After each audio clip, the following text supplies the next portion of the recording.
Ya, kita masih dalam tema yang sama, rela dimiliki Yesus sepenuhnya. Kemarin kita bicara ketaatan. Hari ini kita mau bicara tentang Roh Kudus, itu bukti kepemilikannya. Ya, Roh Kudus itu bukti kepemilikannya. Ya, bukti kita dalam miliknya adalah dengan diberikan Roh Kudus untuk memimpin kita umat kepunyaannya. Nah, ini sesuatu yang kita mesti tahu bahwa apa toh yang Tuhan lakukan setelah Dia bangkit, selain kita percaya kepada Yesus sebagai Tuhan dan Juru Selamat, bahwa kita ini adalah miliknya Yesus sepenuhnya, adalah diberikannya yang namanya Roh Kudus untuk memimpin umat kepunyaannya. Ya, mari kita baca dua ayat ini. Di dalam Dia kamu juga, karena kamu telah mendengar firman kebenaran, yaitu Injil keselamatanmu. Di dalam Dia kamu juga, ketika kamu percaya, dimeteraikan dengan Roh Kudus yang dijanjikannya itu. Dan Roh Kudus itu adalah jaminan bagian kita sampai kita memperoleh seluruhnya, yaitu penebusan yang menjadikan kita milik Allah untuk memuji kemuliaan-Nya. Dikatakan di dalam Dia kamu juga, karena kamu telah mendengar firman kebenaran, yaitu Injil keselamatanmu. Di dalam Dia kamu juga, ketika kamu percaya, dikatakan dimeteraikan dengan Roh Kudus yang dijanjikannya itu. Lah, meterai itu tanda kepemilikan. Di zaman dulu kalau sebagai tanda kepemilikan itu pakainya meterai, dicap pakai meterai. Nah, kalau barang itu sudah dicap pakai meterai, berarti ini sudah jadi kepemilikan daripada pemilik cap itu. Ya, termasuk budak zaman dulu, budak itu juga dicap dengan meterai, ya, sebagai tanda kepemilikan. Lah, Anda dan saya dikatakan di dalam Dia, ya, pertama kali kamu juga, karena telah mendengar firman kebenaran, yaitu Injil keselamatanmu. Di dalam Dia kamu juga ketika kamu percaya. Jadi mendengar, percaya. Disitulah dimeteraikan dengan Roh Kudus yang dijanjikannya itu. Jadi dijadikan milik kita ini. Nah, dan Roh Kudus itu selain meterai menjadikan kita milik, Dia adalah, Roh Kudus itu adalah jaminan bagian kita sampai kita memperoleh seluruhnya, yaitu penebusan yang menjadikan kita milik Allah untuk memuji kemuliaan-Nya. Jadi Roh Kudus itu jaminan bagian kita sampai kita memperoleh seluruhnya. Apa? Penebusan yang menjadikan kita milik Allah untuk memuji kemuliaan-Nya. Jadi Roh Kudus ini ya jaminan kita. Ya, yang menjadi jaminan kita, yang membuat kita ini menjadi milik Allah, ditebus jadi milik Allah. Nah, ini yang luar biasa, ya. Jadi Allah itu bukan hanya bicara tentang ayo kamu percaya aku, tapi Dia mau jadikan kita milik. Dia mau jadikan kita milik Dia. Nah, ini bukti dari kepemilikannya ya Roh Kudus. Sehingga ketika kita tahu, wah tuh aku penuh Roh Kudus, nah, disitulah kita itu mau memberi diri, gitu, rela untuk dimiliki sepenuhnya oleh Yesus. Ya, dan saya katakan ini adalah bentuk keseriusan Allah, bukan hanya menyelamatkan kita, tetapi Dia mau membawa kita kepada kemuliaan-Nya. Ini sebagai bentuk keseriusan. Jadi Allah itu serius dengan kita. Dia nggak main-main dengan kita. Apa yang Dia lakukan di atas kayu salib bukan hanya nyelamatin kita, Dia mau bawa kita kepada kemuliaan-Nya. Nah, ini loh yang luar biasa. Jadi Allah itu nggak main-main. Dia serius mau membawa Anda dan saya menuju kepada kemuliaan-Nya. Dia serius. Artinya Anda dan saya itu ketika di dalam Kristus Yesus, itu Allah itu serius. Mau membawa Anda dan saya itu masuk di dalam kemuliaannya, bukan hanya diselamatkan. Makanya kenapa orang Kristen itu kok sampai punya satu keyakinan bahwa kalau aku nanti selesai di bumi ini, aku mati, ya aku masuk surga, aku akan terima kemuliaan. Kenapa? Karena kita tuh punya Roh Kudus di dalam diri kita sebagai bukti keseriusannya Allah. Jadi Allah itu konsisten dengan perkataannya. Dia setia dengan perkataannya bahwa Allah akan membawa kita kepada kehidupan kekal. Di sini Allah itu serius. Jadi kita ini ya di dalam kita mengiring Yesus ini mesti tahu ini. Sehingga untuk apa toh kamu sungguh-sungguh sama Tuhan? Kenapa toh kamu mesti sungguh-sungguh percaya sama Yesus? Itu kita tuh tahu karena Allah itu mau bawa saya menuju kepada kemuliaannya. Bahwa nanti saya akan dibawa kepada kehidupan kekal. Allah tuh serius sama saya. Loh, apa tuh bukti keseriusan Allah? Ya, selain Anda percaya Yesus, Roh Kudus. Itu anugerah kedua. Anugerah pertama Yesus, anugerah kedua yang diberikan adalah Roh Kudus. Dan itu luar biasa. Yang membuat kita itu punya satu keyakinan. Makanya ketika orang itu terima Roh Kudus, dia bisa seperti diterangi mata hatinya, sehingga dia bisa melihat, wah iya betul, aku ini nanti kalau mati bisa masuk surga. Nah itu bentuk keseriusannya Allah. Makanya orang Kristen ini yang sungguh-sungguh itu keyakinan itu tuh semakin hari semakin kuat, nggak akan goyah di situ. Makanya kadang-kadang orang Kristen ini, ya kemarin istri saya buka film tentang perpecahan sungguh-sungguh di China sana. Umur 17 tahun udah ditangkap sama polisi di China karena dia nyembunyiin Alkitab di dalam bajunya. Bayangin, ditangkap, disiksa sampai sedemikian rupa. Dia ditanya, siapa pemimpinmu? Dia tidak mau jawab, dia disiksa habis-habisan. Akhirnya dia berkata begini, Anda tidak perlu memberikan saya iming-iming apapun, perkataan apapun. Saya tidak akan mengkhianati iman saya. Kenapa? Karena saya tahu kemana nanti saya akan menuju. Wow. Ya menderita, disiksa habis-habisan, dia nggak peduli. Judulnya filmnya Persetan, umur 17 tahun.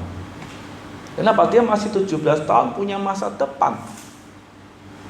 Tapi seakan-akan kelihatannya kok hancur gara-gara percaya Yesus. Dalam Ibrani dikatakan mereka tidak melihat, tapi mereka percaya ada satu tanah air surgawi yang mereka lihat. Ya, walaupun mereka tidak lihat secara mata jasmani, mereka melihat secara roh. Di situ mereka rela menderita. Nah inilah, ya kita mesti sadar ini bentuk keseriusan. Jadi ketika Anda terima Roh Kudus ini, Allah serius. Allah konsisten dengan perkataannya. Dia pasti menyediakan tempat bagi kita di dalam kemuliaannya.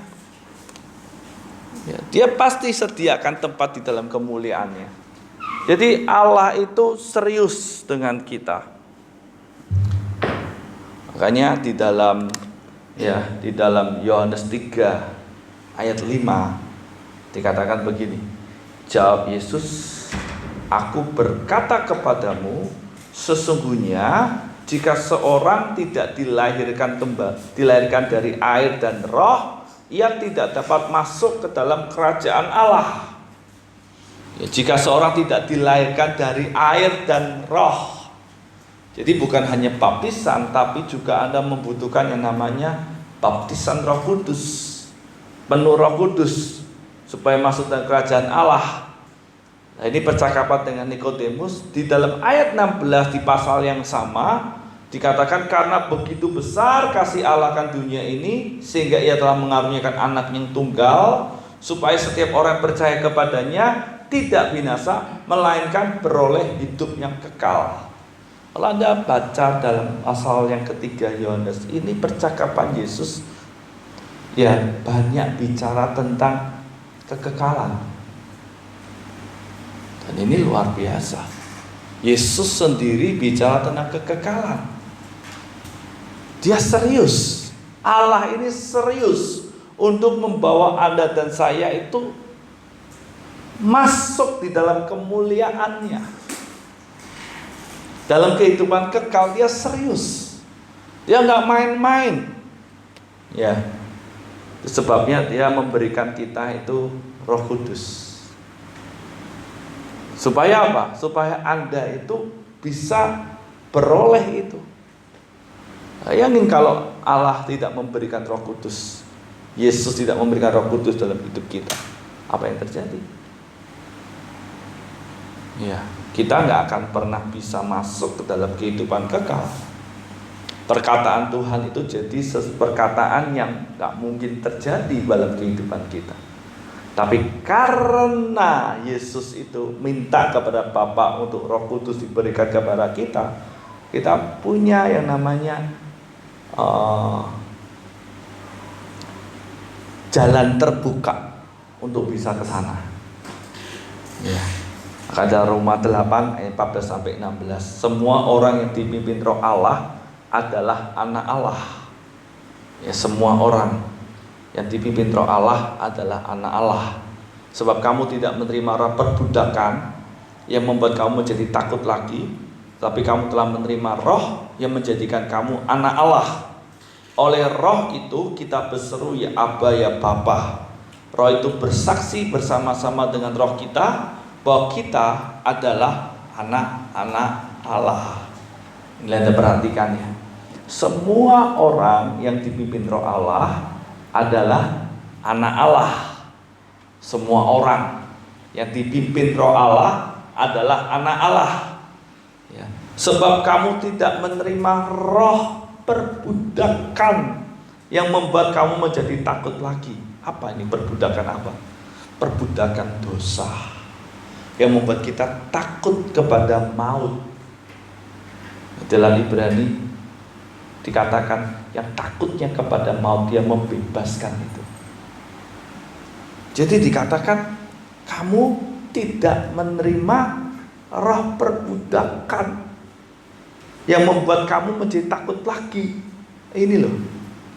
Ya, tetapi kamu menerima roh yang menjadikan kamu anak Allah. Oleh roh itu kita berseru, ya Aba, ya Bapa. Wow, luar biasa ya. Di situ kita diberi satu perkara yang kekal di dalam hatimu ini, yang dimana segala ketakutanmu, ya, dimana kita ini dulu diperbudak oleh dosa, Tuhan bebaskan kita oleh karena Roh Allah itu. Nah ini yang membuat kita berseru, ya Aba, ya Bapa. Roh itu bersaksi bersama-sama dengan roh kita bahwa kita adalah anak-anak Allah. Wow, di situ kita punya satu keyakinan. Waduh, berarti aku tuh bisa masuk di dalam kemuliaannya Bapa. Kenapa? Karena Roh Kudus ini loh. Roh Kudus yang memimpin kita. Makanya kita ini jangan sampai dijauhkan dari kasih karunia. Kita ini sebagai anak-anak lagi mesti harus mau dipimpin oleh Roh Kudus. Karena ini yang membuat kita ini bisa punya satu kesadaran bahwa aku ini anak Allah. Ya, makanya dengan roh itu bersaksi bersama-sama dengan roh kita bahwa kita adalah anak-anak Allah. Wah, ini dahsyat. Kita jadi mengerti bahwa aku ini anak Allah. Sehingga membuat kita ini punya satu keyakinan, waduh, berarti aku ini ahli waris. Berarti kalau aku nanti misalnya selesai di dunia ini, ya berarti aku pasti bersama dengan Bapakku di sorga. Nah, ini yang saya katakan Tuhan itu serius. Ingin Anda ya jadi miliknya. Ya, serius dia. Ya, karena dari ayat itu terjadilah satu perubahan. Dari yang bukan anak sekarang menjadi anak. Dulu waktu kita bukan jadi anak, kita mulai ketakutan. Hidup kita ya diperbudak oleh dosa, sehingga kita punya satu ketakutan tersendiri. Ada yang takut mati, ada yang mungkin takut yang lain. Istimewa masih takut mati. Mau sehebat apapun manusia, kalau sudah menghadapi namanya mati itu mesti takut. Kenapa takut? Karena sadar akan dosa. Karena dia menyadari bahwa aduh, yang harus kuhadapi itu maut, bukan kehidupan kekal. Makanya rata-rata orang kalau menghadapi kematian itu takut. Tapi ketika kita percaya Yesus, kita ini terjadi satu perubahan oleh karena Roh Kudus. Dari yang bukan anak sekarang menjadi anak. Nah, ini bukti kalau kita anak adalah dipimpin oleh Roh, dan itu tidak dibeda-bedakan. Jadi Allah itu nggak membeda-bedakan kamu mau dari suku apa, ras apa, warna kulit apa, mau pintar, mau bodoh, mau cantik, mau tidak. Bagi Tuhan begini, kalau kamu mau dipimpin, kamu anak Allah. Nah, ini yang luar biasanya Tuhan kita. Ya, itulah sebabnya Roh Kudus diberikan kepada setiap orang yang percaya kepada Yesus Kristus sebagai Tuhan dan Juru Selamat. Pokoknya setiap orang yang mau mengakui dia, percaya kepada dia, Yesus Kristus sebagai Tuhan dan Juru Selamat, di situ Roh Kudus bekerja dalam hidupnya. Dan di situ kita ini jadi bisa punya kesadaran, aku ini anak Allah. Aku ini miliknya Allah. Roh Kudus ini yang membuat kita ini akhirnya bisa punya satu keyakinan. Nah, ini yang membuat kita ini pada akhirnya mau berjuang, mau bekerja dengan sungguh-sungguh di dalam Kristus. Karena ada satu keyakinan di situ. Di dalam dirimu ada satu keyakinan yang kokoh, yang tidak bisa digoyahkan. Makanya kita ini sebagai anak-anak Tuhan, kalau kita ini tidak benar-benar Roh Kudus ini tidak berkuasa secara penuh dalam hidup kita, ini sulit. Memahami ini itu sulit. Kenapa? Karena memang perkara kekal itu memang tidak masuk akal. Makanya kalau kita mau dipenuhi Roh Kudus, ada perkataan, engkau semakin besar, aku semakin kecil. Kita mesti semakin mengosongkan diri supaya Roh Kudus itu penuh dalam hidup kita. Kenapa? Kalau tidak begitu, sulit untuk Anda bisa memandang di situ. Kenapa? Karena semuanya nggak masuk akal. Ya, seperti contoh ya, kalau kita mau lihat tentang Yesus. Kenapa hari-hari ini banyak orang yang sulit percaya Yesus? Karena berpikirnya mana mungkin seorang perempuan masih perawan, masih gadis melahirkan anak. Itu kan tidak masuk akal. Tapi kalau Anda dan saya ini tidak mau meletakkan pikiranmu, akalmu, perasaanmu itu, jiwamu ini, sulit untuk percaya. Ya, jadi kita ini mesti berani untuk meletakkan inilah, untuk pikiran kita, untuk supaya Anda dan saya bisa percaya. Dan itu bukan perkara yang mudah, itu perkara yang sulit. Dan lebih sulitnya lagi kalau Anda dan saya tidak dipenuhi Roh Kudus. Tidak dipenuhi Roh Kudus itu sulit. Lebih sulit lagi. Makanya perkara yang paling kita usahakan dengan sungguh-sungguh apa? Roh Kudus itu masih penuh, supaya Anda tuh bisa melihat terus, pandangan kemuliaan itu bisa terlihat.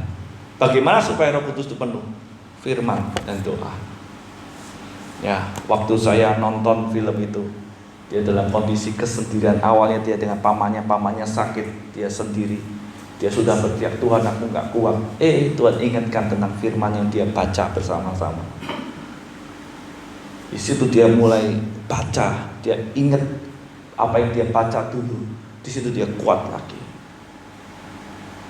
Doa dan firman. Hanya supaya ini bisa kuat, Anda pasti butuh yang namanya persekutuan dengan Tuhan, persekutuan dengan orang-orang percaya. Itu penting. Supaya Anda dan saya ini kuat. Supaya Roh Kudus itu penuh dalam hidup kita. Kalau tidak bisa. Makanya dalam Yohanes 7 ayat 38-39, barang siapa percaya kepadaku seperti yang dikatakan oleh kitab suci, dari dalam hatinya akan mengalir aliran-aliran air hidup.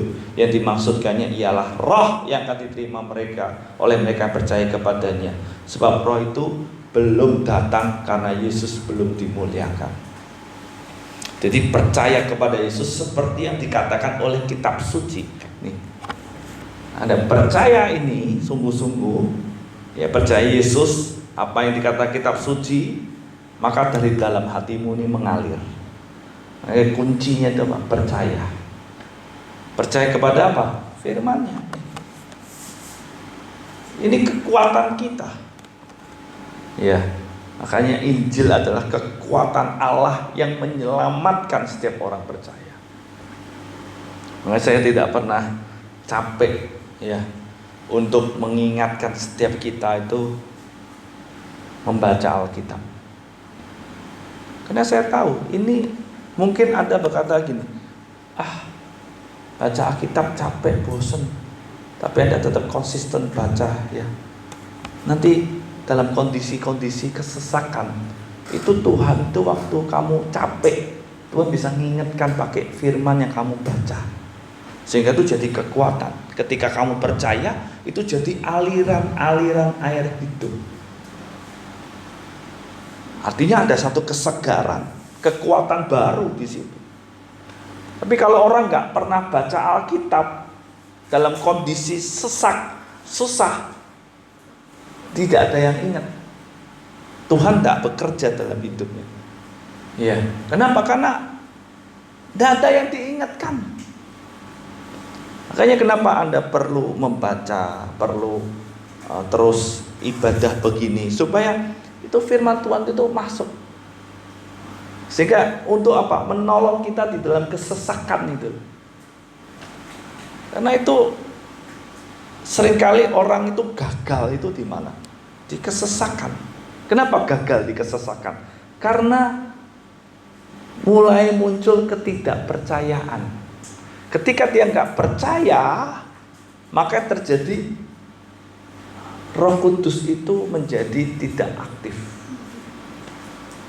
Makanya dalam apapun kondisimu, baca firman, percayai. Dan itu memang gak mudah. Kita itu yang paling perjuangkan, yang paling benar-benar adalah penuh Roh Kudus itu. Karena dikatakan siapa yang lahir dari Allah tidak dapat berbuat dosa. Artinya kan kita mesti mengusahakan diri kita itu terus untuk penuh Roh Kudus. Penuh. Di dalam dirimu Roh Kudus ini aktif. Kalau penuh Roh Kudus itu aktif. Rohmu ini aktif. Nah, bagaimana caranya? Ya harus firman Tuhan, ya harus berdoa. Ya, kenapa? Karena Roh Kudus itu diberikan untuk mengenal Allah dan menyingkapkan rahasia yang tersembunyi yang telah disediakan Allah untuk kemuliaan kita dengan tujuan agar dapat mengasihi Allah. Ya. Jadi Roh Kudus itu diberikan untuk mengenal pertama. Jadi Roh Kudus ketika kamu percaya, Roh Kudus bekerja. Apa yang Roh Kudus lakukan? Dia akan membawa Anda dan saya mengenal Allah. Mengenal pribadi Kristus. Pribadi Allah itu siapa toh Allah? Ya. Dibawa untuk mengenal. Setelah Anda mengenal, Roh Kudus akan menyingkapkan rahasia yang tersembunyi di dalam diri Allah. Ya. Dan itu disediakan Allah untuk kemuliaan kita. Dengan tujuan apa? Supaya Anda dan saya bisa mengasihi Allahmu itu dengan segenap. Makanya orang kalau nggak kenal, bagaimana dia bisa mengasihi? Orang kalau nggak disingkapkan rahasia, nggak bisa. Makanya Roh Kudus itu bukti kepemilikannya, maksudnya gini, Roh Kudus ini sangat diperlukan kita sebagai umat percaya untuk supaya Anda dan saya mengenal, supaya rahasia-rahasia Allah tersingkap dalam hidup kita. Ya, tujuannya agar dapat apa? Mengasihi Allah.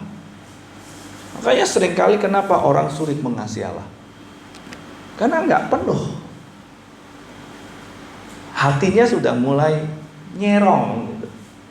Kalau sudah mendua, ya namanya mendua itu kan harus memilih ya. Tapi kalau Anda dan saya antara Allah dengan dunia, saya yakin 10 orang mungkin kalau diajukan 10 gitu, mungkin belum tentu satu ya ngasih Tuhan. 100 itu belum tentu 10 gitu. Kenapa? Karena Allah itu kan nggak kelihatan ya. Dunia itu kelihatan. Kekayaan, keinginan daging, keinginan mata. Terus apa yang kita lakukan itu kan semuanya serba real ya. Tapi kalau mengasihi Allah, apa yang kamu dapatkan? Mungkin celaan, dihina, ya, kadang-kadang mungkin diremehkan, terus dianggap mungkin seperti seakan-akan kok tak berdaya. Kenapa? Ampuni orang yang bersalah sama kamu, jangan balas, kan dianggap tak berdaya. Mungkin kelihatannya seperti orang bilang zaman sekarang bahasa kerennya dibully. Kok rasanya kok jadi seperti gini? Bodoh menurut dunia. Sedangkan orang dunia, wah, kamu harus menunjukkan dirimu kalau kamu hebat. Kalau ada yang salah, tunjukkan tuh kamu siapa. Kalau kita nggak boleh. Kita mesti menunjukkan pribadinya Allah yang penuh kasih. Waduh, ini bertentangan. Ini sangat bertentangan.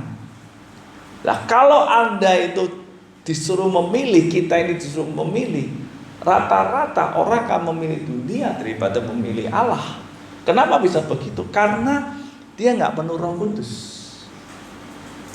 Makanya kadang-kadang ada orang demi sesuatu hal di dunia rela meninggalkan kepercayaannya kepada Yesus. Dia rela untuk menyisihkan Allah, menyisihkan Tuhan kita Yesus Kristus daripada menyisihkan dunia. Kenapa? Karena dia nggak penuh Roh Kudus. Dan itu memang kita nggak bisa menghakimi di situ karena nggak penuh. Makanya kenapa kita ini mesti mengusahakan untuk penuh Roh Kudus setiap hari, supaya Roh Kudus itu membawa Anda mengenal Allah. Wah, mengenal yang namanya keindahannya itu. Ya, kalau dalam tabernakel, Anda belajar tabernakel, Anda mesti masuk ke dalam ruang kudus. Dalam tirai kudus ini, masuk ruang kudus ada tirai ini namanya penuh Roh Kudus.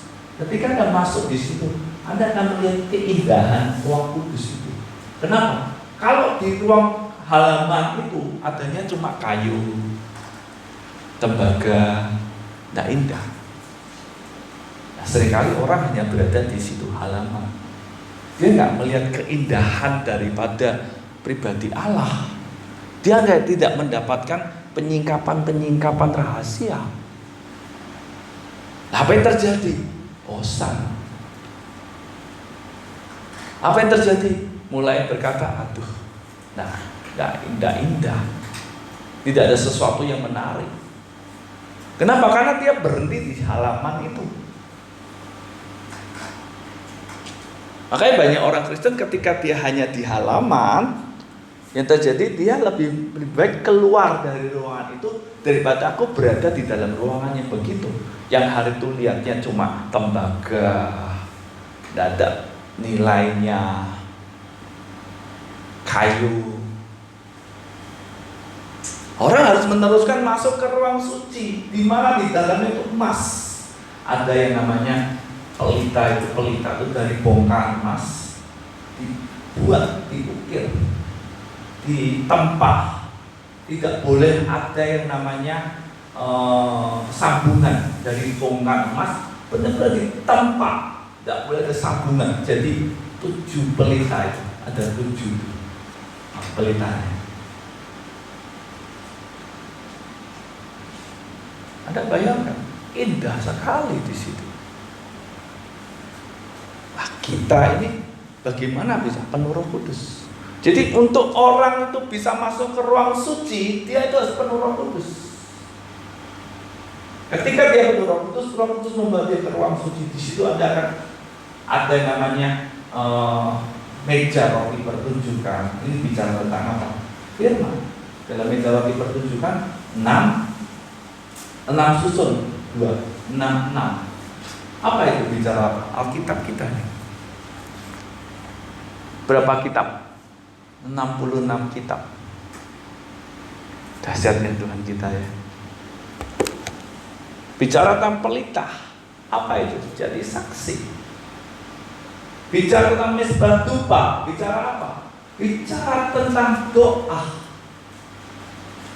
Nah, bagaimana supaya orang itu ketika dia sudah dipenuhi Roh Kudus mesti bergaul di situ? Ada yang namanya firman, saksi. Kapan jadi saksi? Ketika kamu bersekutu. Betul? Orang kalau jadi saksi kapan? Ya harus bersekutu. Di situ saling menguatkan. Jadi pelita yang akhirnya bisa menerangi. Ya, ada mezbah dupa di situ. Doa. Jadi bau yang harum. Nah itu orang untuk penuh Roh Kudus gimana supaya bisa penuh terus? Ya 3 itu. Itu firman Tuhan yang ngomong. Makanya ketika 3 itu ada dalam hidupmu, maka engkau akan nanti dibawa untuk mengenal keindahan. Itu bicara emas, itu bicara keindahan kemuliaan Tuhan. Kau akan dibawa untuk menikmati di situ. Kau akan bisa, wah, hidup di dalam Tuhan itu nikmat ya, indah. Ada penyingkapan rahasia, sehingga engkau akan dibawa ke dalam dimensi yang baru nanti, yang namanya ruang Maha Kudus. Ruang Maha Kudus isinya tabernakel begini. Ya, ada kerup, ada kemuliaan. Dan itu orang masuk ke ruang Maha Kudus itu khusus imam. Nggak sembarangan. Imam bicara apa? Orang yang dekat dengan Allah.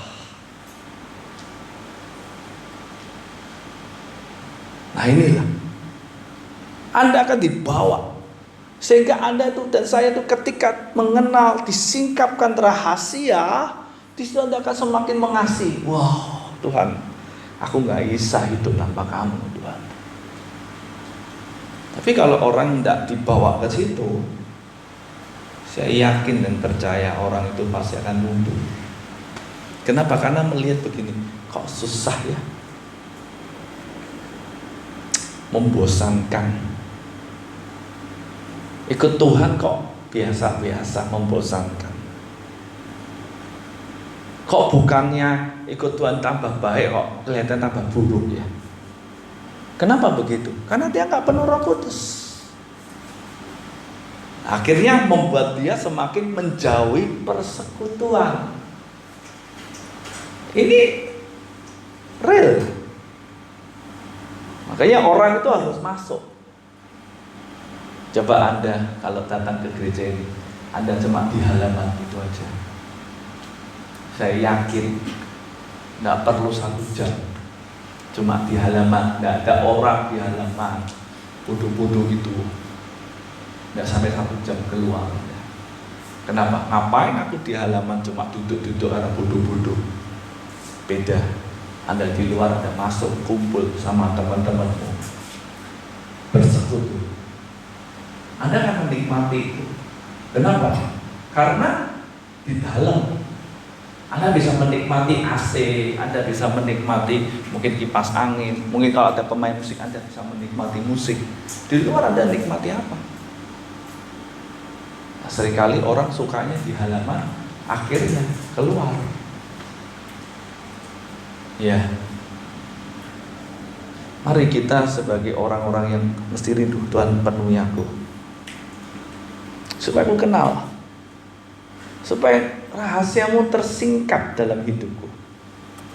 Ya, dalam 1 Korintus 2 ayat 7-9 dikatakan begini, tetapi yang kami beritakan ialah hikmat Allah yang tersembunyi dan rahasia yang sebelum dunia dijadikan telah disediakan Allah bagi kemuliaan kita. Anda perhatikannya.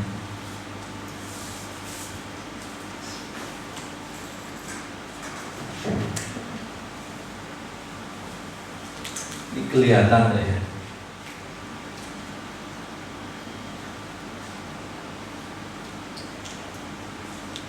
Ya, dikatakan tetapi yang kami beritakan ialah hikmat Allah yang tersembunyi dan rahasia. Lain itu.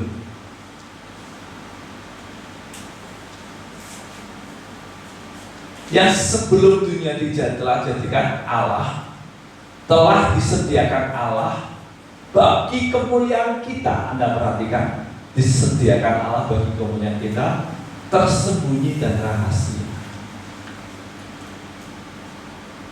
Bayangin, Allah menyediakan kemuliaan, tapi tersembunyi, rahasia.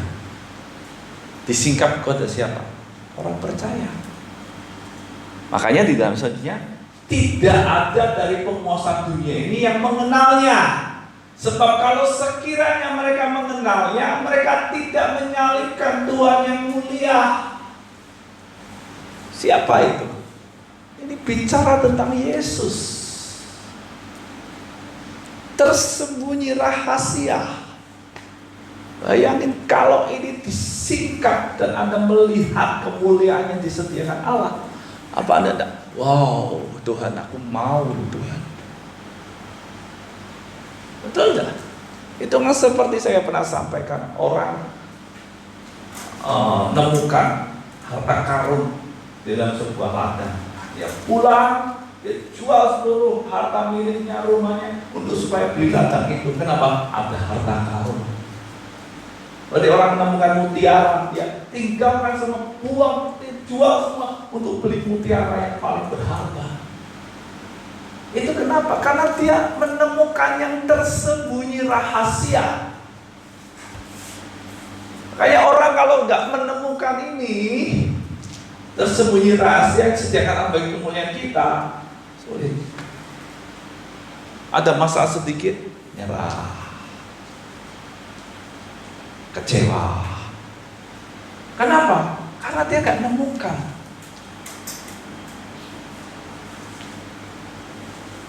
Dia nggak menemukan itu. Tapi kalau orang bisa menemukan ini, wow, ini dahsyat. Maka dalam ayat 9 dikatakan, tetapi seperti ada tertulis, apa yang tidak pernah dilihat oleh mata, dan tidak pernah didengar oleh telinga, dan yang tidak pernah timbul di dalam hati manusia, semua disediakan Allah untuk kemuliaan, untuk mereka yang mengasihi Dia. Apa itu yang rahasia tersembunyi ini loh, yang kamu tidak pernah lihat dengan matamu, tidak pernah dengar dengan telingamu, yang tidak pernah timbul dalam hati. Ini yang disediakan. Apa itu? Kemuliaan itu. Kemuliaan itu. Kemuliaan yang tidak pernah kamu lihat, itu nanti Tuhan sediakan bagi untuk mereka yang mengasihi Dia. Makanya kita ini Harus penuh Roh Kudus supaya Roh Kudus itu membawa Anda dan saya itu kenal. Tersikap yang rahasia. Wah, Tuhan tuh hebat.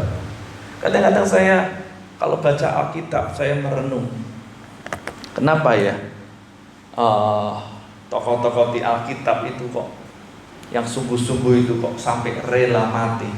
Saya kalau baca dalam tokoh-tokoh di Alkitab dari Yesus sendiri, Yesus ya yang kita percaya ya, murid-muridnya Petrus, Yohanes, Yakobus, ada Paulus. Bahkan Paulus sendiri ngomong gini, ini tuh penderitaan ringan.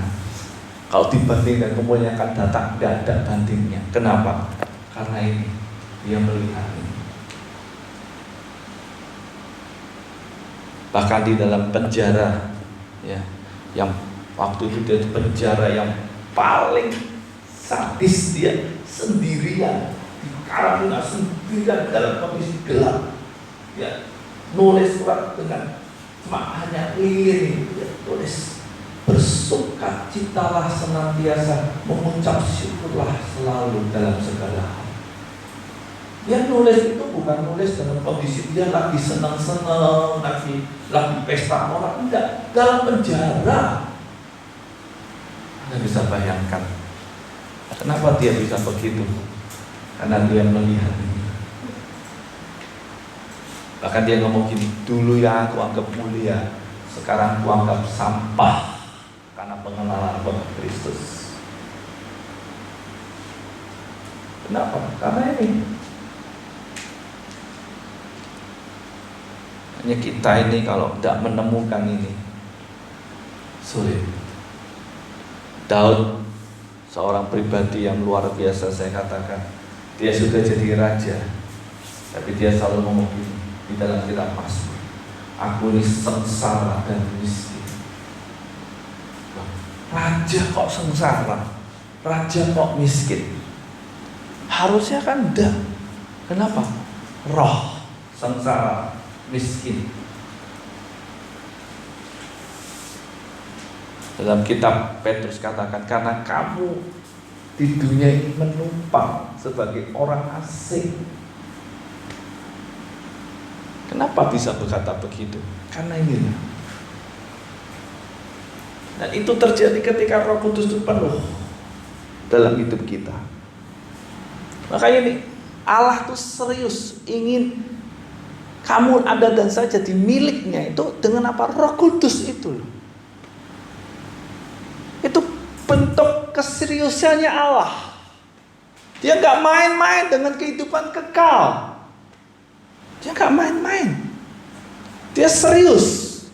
Makanya kalau ada orang yang sampai mengabaikan Tuhan demi sesuatu yang di dunia, waduh, itu saya katakan itu malang. Orang yang bodoh sebenarnya. Kenapa? Karena Allah itu sediakan serius dengan apa? Memberikan Roh Kudus loh. Rohnya sendiri loh. Jadi saya katakan melalui rohnya yang kudus inilah Allah menyatakan dirinya tentang karunia-Nya. Jadi ini loh, Allah serius. Dia nggak main-main. Dalam 1 Korintus 2 ayat 10 dikatakan, karena kepada kita Allah telah menyatakannya oleh Roh. Di sini. Sebab Roh menyendiri sesuatu, bahkan hal-hal yang tersembunyi dalam diri Allah. Makanya kenapa Anda dan saya itu mesti penuh terus Roh Kudus. Gimana caranya tadi? Lewat firman, lewat persekutuan, lewat yang namanya doa. Ini harus. Ya. Jadi kepada kita Allah telah menyatakannya oleh Roh. Oleh Roh. Rohnya R-nya besar, Roh Kudus. Jadi Allah itu menyatakan, karena apa? Roh itu yang menyelidiki. Jadi Roh Kudus itu yang nanti akan memberitahukan ini loh. Ini loh. Allah ini gini loh. Rahasianya ini loh. Dan itu untuk dikatakan tadi kemuliaan kita. Wow, dahsyat. untuk kemuliaan kita. Jadi Roh Kudus menyatakannya untuk kemuliaannya kita nanti. Ya, untuk supaya Anda nanti sampai pada tujuan kekal. Nah, begitu Roh Kudus mesti menyatakan kemuliaannya. Ya. Dan ayat 12, kita tidak menerima roh dunia, tetapi roh yang berasal dari Allah, supaya kita tahu apa yang dikaruniakan Allah kepada kita. Supaya kita tahu ini loh, apa yang dikaruniakan. Apa tuh yang dikaruniakan? Yang paling hebat itu adalah Yesus yang dikaruniakan kepada kita. Ya. Kenapa?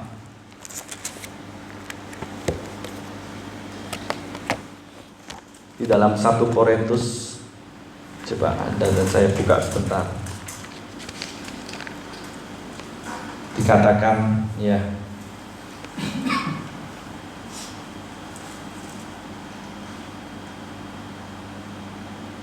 Kristus adalah kekuatan Allah dan hikmat Allah.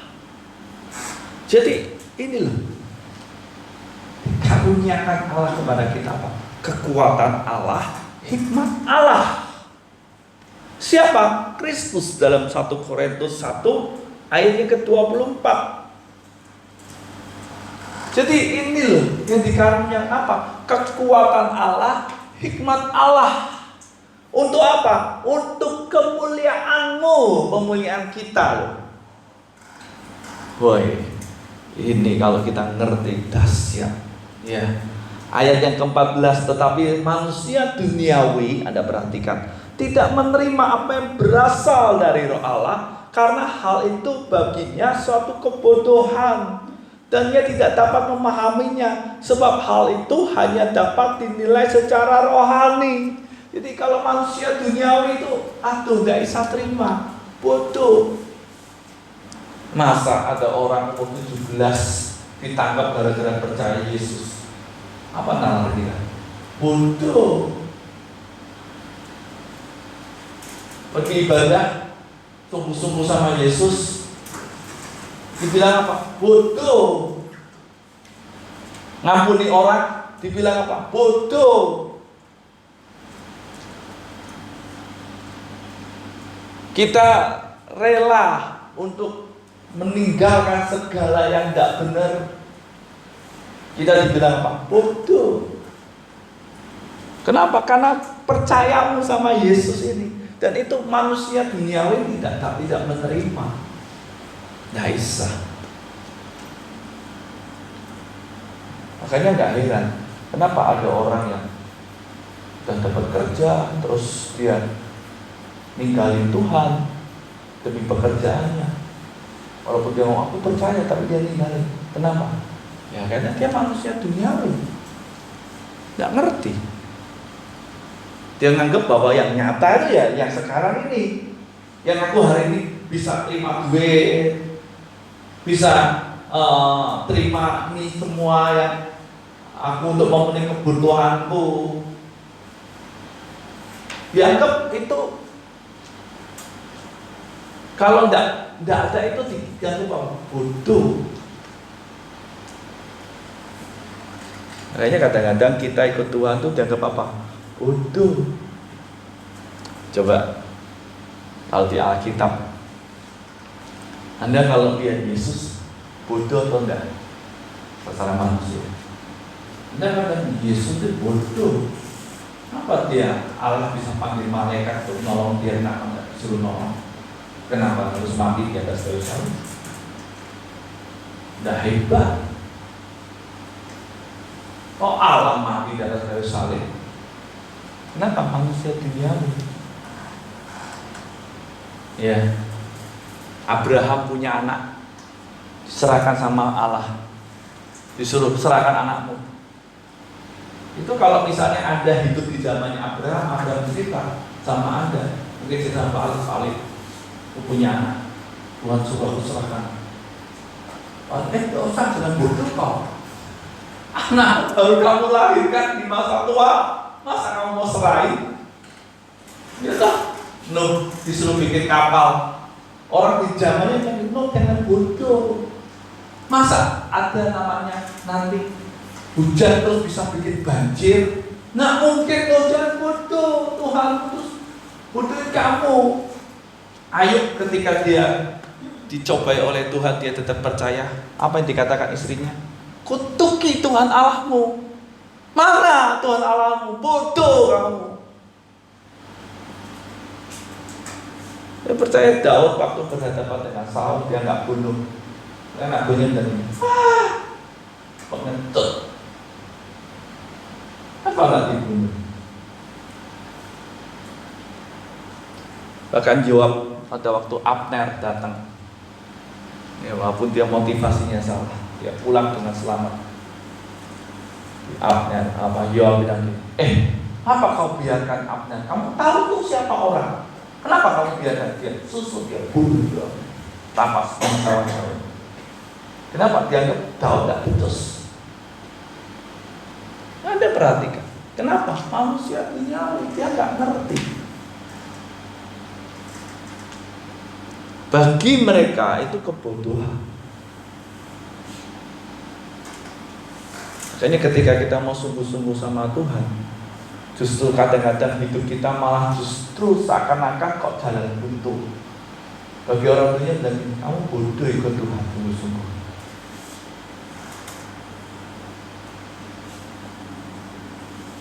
Kenapa? Karena mereka nggak ngerti, nggak dapat memahami. Kenapa? Hal itu hanya dapat dinilai secara rohani. Ya. Dalam 1 Korintus 1 ayat 18 dikatakan, sebab pemberitaan tentang salib memang adalah kebodohan bagi mereka yang akan binasa. Tetapi bagi kita yang diselamatkan, pemberitaan itu adalah kekuatan Allah. Amin. Makanya nih, Alkitabmu ini kekuatan Allah, Kristus itu kekuatan Allah. Tapi bagi mereka itu kebodohan. Jadi salib itu bagi mereka kebodohan. Ya. Bahkan di dalam ayat yang ke-23 dikatakan, tetapi kami memberitakan Kristus yang disalibkan untuk orang-orang Yahudi suatu batu sandungan, untuk orang-orang bukan Yahudi suatu kebodohan.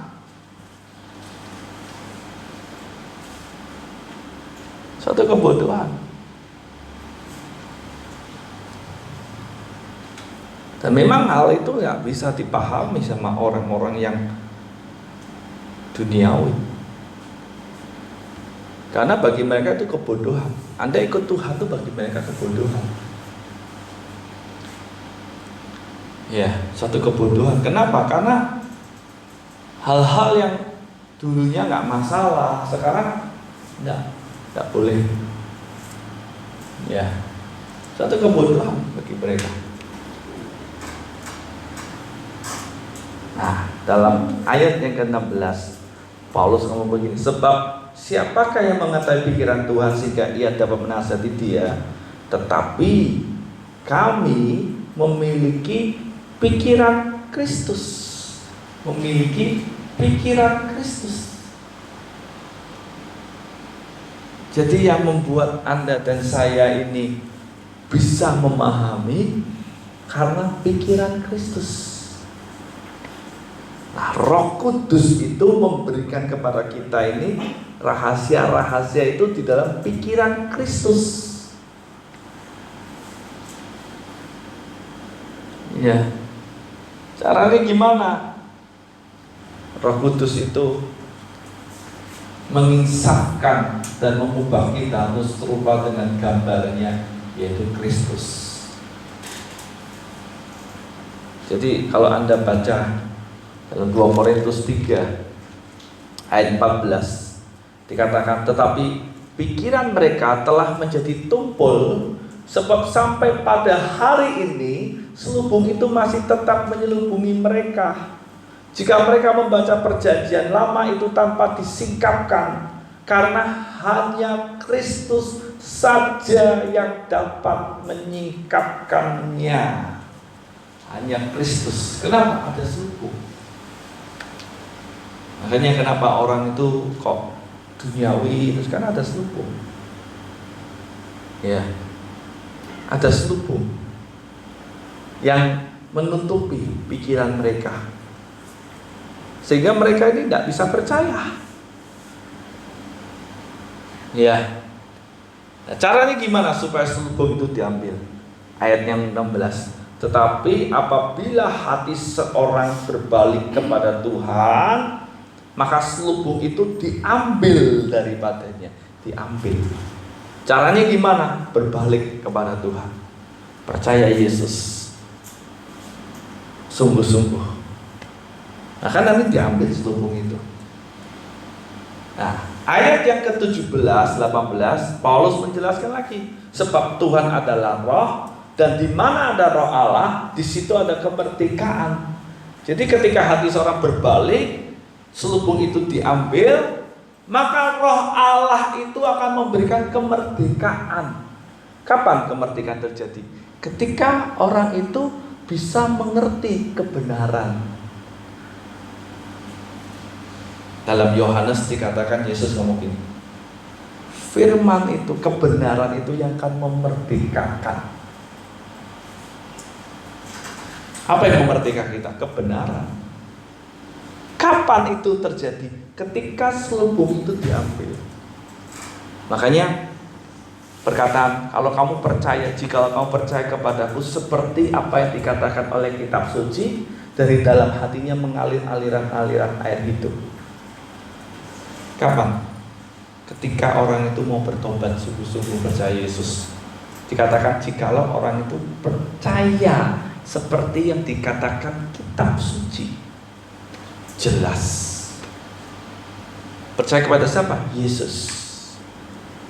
Maka selubung ini diambil. Ketika selubung itu diambil, dia akan mengerti kebenaran, dan kebenaran itu akan memerdekakan. Kenapa? Karena roh Allah bekerja dalam hidupnya. Dulu saya waktu baca ini saya nggak ngerti. Jadi waktu saya selidiki, oh ternyata roh Allah itu memberikan kemerdekaan. Kenapa? Karena orang itu mengerti kebenaran. Ketika orang itu mengerti kebenaran, maka Roh Kudus itu bekerja. Kenapa? Karena dia percaya kepada Yesus seperti yang dikatakan kitab suci. Selubung itu diambil. Ya. Lah baru yang terakhir ayat 18. Dan kita semua mencerminkan kemuliaan Tuhan dengan muka yang tidak berselubung. Kita semua mencerminkan. Karena kita ini, selubung itu diambil karena kita berbalik kepada Tuhan, kita mau sungguh-sungguh sama Tuhan, terus ada kemerdekaan, sehingga kita bisa mencerminkan kemuliaan Tuhan dengan muka yang tidak berselubung. Maksudnya apa? Tidak berselubung. Kemuliaan Tuhan yang tidak berselubung artinya ada perubahan di dalam hidupmu, pikiranmu, jiwamu, hidupmu. Sehingga kita mencerminkan kemuliaan Tuhan dengan muka tidak berselubung. Jadi orang bisa melihat keberadaan kemuliaan Tuhan itu, Kristus itu di dalam dirimu. Itu yang maksudnya tidak berselubung. Kapan itu terjadi? Waktu selubung itu diambil, percaya Yesus sungguh-sungguh. Di situ dia mengerti kebenaran, memahami kebenaran, oleh karena Roh Allah bekerja dalam hidupnya, sehingga terjadi kemerdekaan. Ketika mengalami kemerdekaan, maka terjadi perubahan.